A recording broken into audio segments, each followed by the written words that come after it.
davvero semplice, proporzione 1:2.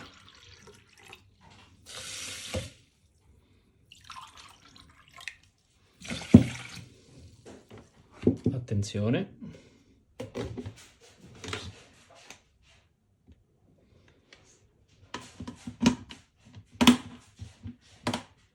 E ora basta mettere in microonde.